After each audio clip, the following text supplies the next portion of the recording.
National Emergency Alert System.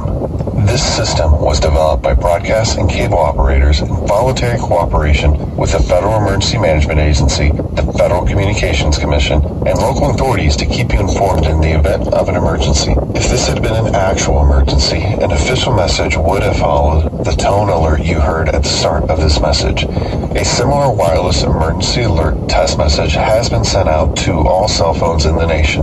Some cell phones will receive the message, others will not. No action is required.